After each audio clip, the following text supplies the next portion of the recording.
Bismillahirrahmanirrahim. Assalamualaikum warahmatullahi wabarakatuh. Alhamdulillah wa syukurillah wala haula wala quwata illa billah. Hadirin pemirsa yang dirahmati Allah Subhanahu wa taala. Dalam kesempatan kali ini kami tetap mendoakan kepada semuanya agar kiranya Allah memberikan dan melimpahkan keberkahan kepada kita sehingga kita dapat menjalankan tugas-tugas kita sebagai hambanya, yaitu dengan memperbanyak ibadah dan pengabdian kepadanya serta tugas-tugas kekhalifahan yang telah Allah amanahkan kepada manusia sebagai wakilnya di muka bumi ini. Manhaj Nabawi sebagai alternatif. Itulah sebagai tema daripada pembahasan kita kali ini. Sebelumnya kami tetap memohon dukungan dengan cara mensubscribe, like, share, serta komennya. Dan jangan lupa tetap nyalakan tombol loncengnya agar tidak ketinggalan update-update dari pembahasan channel peradaban ini. Pemirsa yang dimuliakan Allah, apabila kita sebagai guru atau pengajar yang baik, maka yang ada dalam pikiran kita adalah bagaimana kita mempunyai cara agar apa yang kita ajarkan kepada murid mudah untuk diterima atau dipahami oleh murid kita. Untuk itu, kita harus mempunyai cara atau mempunyai metode yang dapat memudahkan kita mengajar dan dapat memudahkan murid untuk mengerti tentang apa yang diajarkan oleh kita. Metode itulah yang sangat mahal dan sangat penting kedudukannya, sehingga ia menjadi tolok ukur keberhasilan sebuah misi. Dengan metode yang baik, maka hasilnya akan baik. Dan dengan metode yang lebih baik, maka hasilnya pun akan lebih baik lagi. Dalam bahasa Al-Quran, metode itulah yang dikatakan manhaj. Likulli ja'alna minkum syir'atan wa minhajan. Bagi tiap-tiap kalian, kami jadikan bersyariah dan bermanhaj. Surat Al-Maidah ayat ke-48. Rasulullah Shallallahu Alaihi Wasallam mengajarkan Al-Quran secara bertahap sesuai turunnya wahyu dari Allah Subhanahu wa Ta'ala. Bila beliau menerima wahyu, maka segera diajarkan kepada para sahabatnya, dan para sahabatnya pun berusaha memahami serta kemudian mengamalkannya. Demikian seterusnya, sehingga pada saat Al-Quran ini turun secara keseluruhan atau secara sempurna, saat itu pula Al-Quran telah terwujud dalam kehidupan masyarakat dan umat Islam, dan terlebih para sahabat-sahabat Rasulullah. Dengan kata lain, Rasul membangun kekuatan dan kemuliaan Islam generasi pertama sesuai berdasarkan sistematika nuzulnya atau turunnya wahyu yang secara bertahap dimulai dari surat Al-Alaq ayat 1-5. Iqra bismi rabbikal ladzi khalaq, khalaqal insana min 'alaq, iqra wa rabbukal akram, alladzi 'allama bil qalam, 'allamal insana ma lam ya'lam. Yang turun pertama kali di Gua Hiro sampai dengan surat Al-Maidah ayat 3 yang turun terakhir kali ketika Rasulullah Shallallahu Alaihi Wasallam melaksanakan haji perpisahan atau haji wada. Al-yauma akmaltu lakum dinakum wa atmamtu alaikum ni'mati wa raditu lakumul Islam madina. Berangkat dari pemikiran ini, maka lahirlah manhaj sistematika wahyu. Manhaj sistematika wahyu ini pada dasarnya adalah upaya merekonstruksi nilai-nilai Al-Quran secara sistematis, sebagaimana yang dilakukan Rasul dan para sahabatnya. Itulah makanya manhaj ini dikatakan sebagai manhaj ala nubuwah. Karena itu, tujuan dari manhaj ini adalah menghidupkan kembali nilai-nilai Al-Quran secara kafah atau keseluruhan dalam diri jamaah dan umat manusia pada umumnya. Dan pengamalannya, manhaj sistematika wahyu senantiasa merujuk pada dalil-dalil qat'i dari ayat-ayat Al-Quran dan As-Sunnah. Adapun pengertian sistematika wahyu sebagai pola dasar perjuangan kita diambil dari nilai-nilai Al-Quran, surah Al-Fatihah dan wahyu-wahyu sebelumnya. Pembatasan ini didasarkan pada kenyataan bahwa Al-Fatihah adalah Ummul Quran atau induk Quran yang mengandung konsep global dari kandungan Al-Quran secara keseluruhan. Sedangkan wahyu-wahyu pra atau sebelum Al-Fatihah adalah bekal dasar untuk dapat mengamalkan Al-Fatihah. Sekali lagi, karena sistematika wahyu ini adalah merupakan manhaj, rujukannya adalah sebagaimana pengajaran Al-Quran yang dilakukan oleh Rasulullah Sallallahu Alaihi Wasallam kepada para sahabatnya, dimulai dari surat Al-Alaq ayat 1-5, kemudian surat Al-Qalam ayat 1-7, kemudian surat Al-Muzammil ayat 1 sampai ayat 10, kemudian surat Al-Mudatsir ayat 1-7, dan surat Al-Fatihah secara keseluruhan, yaitu ayat 1-7.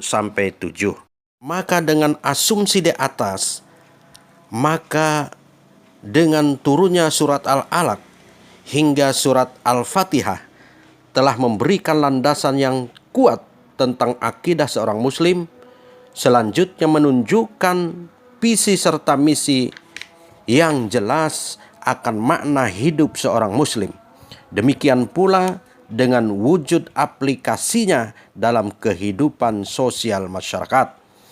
Adapun ayat-ayat yang turun sesudahnya merupakan pasal-pasal yang memperjelas, merinci segenap aturan main untuk mencapai visi dan misi di atas secara rinci untuk dapat diaplikasikan dalam kehidupan lebih nyata, meliputi seluruh aspek kehidupan manusia.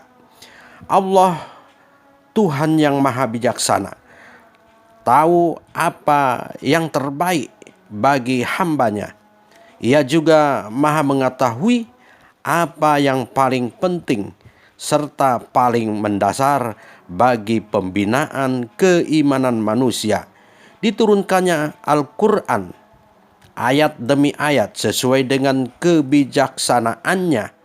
Diturunkannya surat-surat tertentu untuk mendahului surat-surat yang lain merupakan pilihan Allah Subhanahu wa Ta'ala yang tidak patut seorang muslim meragukannya. Setiap kebijakan Allah Subhanahu wa Ta'ala tentu mengandung hikmah, termasuk dalam pemilihan ayat yang turun dari awal. Berdasarkan fakta sejarah, kita bertambah yakin bahwa kunci sukses perjuangan Rasulullah terletak pada pelaksanaan ajaran Islam yang sistematis tersebut. Wahyu pertama, yaitu surat Al-Alaq 1-5, merupakan kunci utama di dalam membangun kesadaran hidup bertauhid. Melalui wahyu pertama ini, Allah mengenalkan dirinya sebagai Rabb yang memiliki sifat utama, yaitu sebagai pencipta dan sebagai zat yang maha mulia serta yang maha mengetahui. Lebih dari itu, pengenalan terhadap Allah Subhanahu wa Ta'ala dilakukan dengan cara yang sangat manusiawi, yaitu melalui tarbiyah atau pencerahan, bukan dogma. Untuk itulah Allah Subhanahu wa Ta'ala mengajak manusia mengaktifkan seluruh instrumen yang dimilikinya untuk mengenal Tuhannya. Dan dalam surat Al-Alaq ini juga Allah mengajak manusia untuk mengenal dirinya sendiri, bahwa semua manusia berasal dari bahan baku yang sama, yaitu alaqah. Melalui pengenalan ini, diharapkan manusia dapat memposisikan dirinya di hadapan Allah Subhanahu wa Ta'ala, bahwa selain hina dan lemah di hadapan Allah Subhanahu wa Ta'ala, manusia itu tidak mempunyai nilai apa-apa. Ia hanya sebagai makhluk, sebagaimana makhluk-makhluk ciptaan Allah yang lainnya, yang segala sesuatunya sangat bergantung kepada Allah Sang Pencipta. Maka sebagai makhluk atau yang diciptakan, manusia tidak mempunyai hak apa-apa di hadapan Khalik atau penciptanya. Tidak ada hak menawar apalagi menampik titah dan perintahnya. Segala bentuk perlawanan merupakan penyimpangan dari fitrah dan tujuan penciptaannya. Hasil konkret dari pendidikan Al-Alaq ini adalah lahirnya pribadi-pribadi dan masyarakat muslim yang hidup secara tauhid, baik dalam berpikir, berbuat, maupun bersikap. Semua pikiran, perbuatan, dan tindakannya hanya didasarkan pada satu keyakinan bahwa la ilaha illallah, tiada Tuhan selain Allah. Wahyu kedua, yaitu surat Al-Qalam 1-7, membimbing manusia agar memiliki khittah atau cita-cita hidup yang jelas. Pada wahyu kedua inilah Allah Subhanahu wa Ta'ala menginformasikan kepada setiap muslim untuk memantapkan keyakinan, tidak mundur karena rintangan, dan tidak takut karena celaan. Prospek seorang muslim yang berpegang teguh kepada Al-Quran tidak akan menjadi gila dan mendapatkan guna dan manfaat yang tidak terbatas. Seorang muslim dengan nikmatnya dari Allah Subhanahu wa Ta'ala berupa Islam dan Al-Quran di tangannya memiliki akhlak dan pribadi yang agung, sebagaimana yang ditampilkan oleh Rasulullah.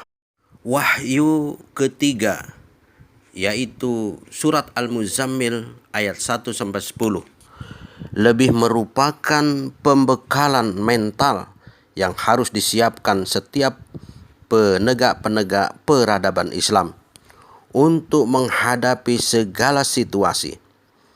Persiapan ini menjadi sangat penting agar api semangat perjuangan tetap menyala sepanjang masa, tak lapuk karena hujan, tak lekang karena panas.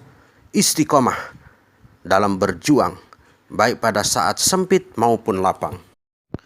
Dalam surat Al-Muzammil 1-7 ini, setidaknya ada 7 azimat yang harus dimiliki oleh setiap muslim sekaligus sebagai pembela peradaban, yaitu qiyamul lail, membaca Al-Quran secara tartil, zikir, ibadah dengan penuh kekhusyuan atau kontemplasi, tawakal, sabar, dan hijrah.